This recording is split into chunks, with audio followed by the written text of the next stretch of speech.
ఉండనివ్వను, కడుపు నింపుతానని అడవిలోకి వెళ్ళి మంచి అడవి పందును కొట్టి మాంసం తీసి కాల్చి చక్కగా దొప్పల్లో పెట్టుకుని, కొందరు స్నానం చేయండి తినరు, పాప ఈయన కూడా స్నానం చేయండి తినడు కదా, కానీ చేతుల నిండా మాంసం పెట్టుకున్నాక స్నానానికి పాత్ర ఏది, ఏం పట్టుకెళ్తాను అని సువర్ణముఖి జలం నింపుకుని ఆయన దగ్గరికి బయలుదేరాడు.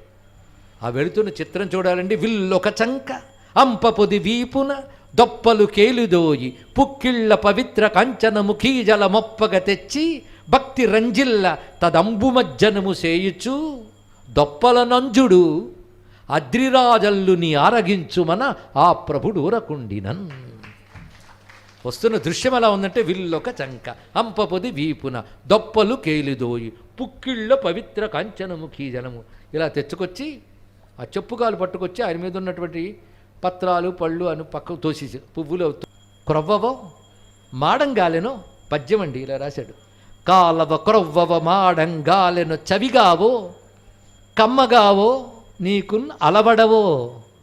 సరి కాలేదా, ఎక్కువ కాలిపోయా, మాడిపోయా, రుచి లేదా, లేకపోతే నీకు పడవా, తినవేళ కర్రకుట్లు పార్వతీశ్వర చెప్పుమా. ఎందుకంటే వాళ్ళు కాట్రేడు వాడు పూజించడం వల్ల శివుడు ఏదో చిన్న చిన్న భావాలు గుర్తున్నాయి, అందుకే పార్వతీశ్వర చెప్పుమా. లేకపోతే నీకు ప్రస్తుతం ఈ సమయం తినే సమయం కదా, లేక నేను ఇస్తున్న వాడికి సరిగ్గా భక్తి ప్రపత్తి లేవనుకుంటున్నావా, ఎవడిచ్చేస్తున్నాడో అనుకుంటున్నావా.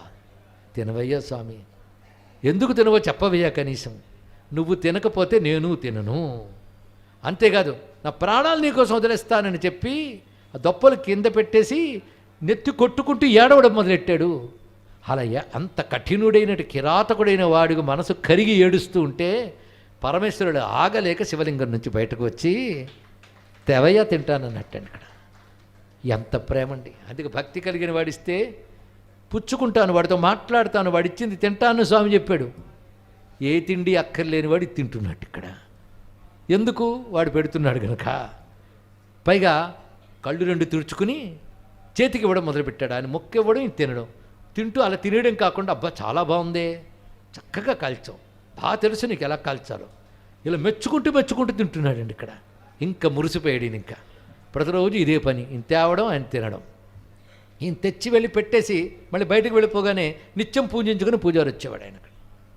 ఆయన ఏంటి ఇంత అసహ్యంగా పోన్న, అడవిలో శివుడు కదా ఇలాగే ఉంటాడు అనుకుని తాను శుభ్రం చేసుకుని మళ్ళీ సువర్ణముఖిలో స్నానం చేసి, అతని పద్ధతి అతనిది, మళ్ళీ పవిత్రమైన జలమును తెచ్చుకొచ్చి భస్మరుద్రాక్షలు ధారణ చేసి నమక చమకాలతో అభిషేకం చేసి వెళ్ళేవాడు.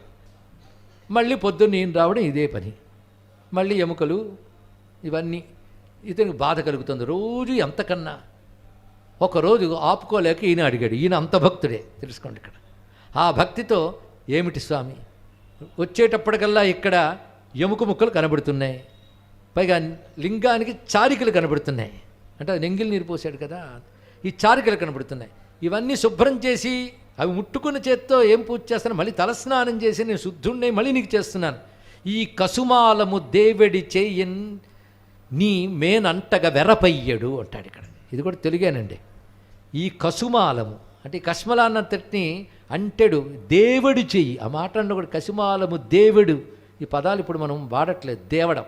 కసుమాలము దేవుడి చేయితో నీ మేను అంటగా వెరపయ్యడు, వాడితో నేను ముట్టుకోవడానికి భయం వేస్తుంది. ఎందుకయ్యా, నీకు తెలియకుండా ఎవడైనా ఈ పని చేయగలడా? ఎందుకంటే ఈయన కూడా రాయి అనుకోవట్లేదు, మఠం వేసుకొచ్చి ఇన్నాళ్ళు సహించాను పరీక్షని.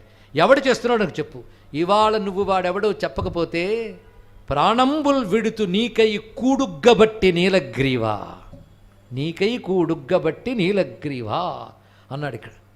అనగానే అంత భక్తుడికి సమాధానం చెప్పాలి కనుక శివుడొచ్చి ఠవ ఠవ పడ నీటికి మది శివగోచర. అతని పేరు శివగోచరుడు. చెంచొకడు శృతి వ్యవహారేతర మతమున కొలుచుట చేసి వేద విరుద్ధమైన పద్ధతిలో చేస్తున్నాడు, కానీ ఆ ప్రేమకి నేను లొంగిపోయి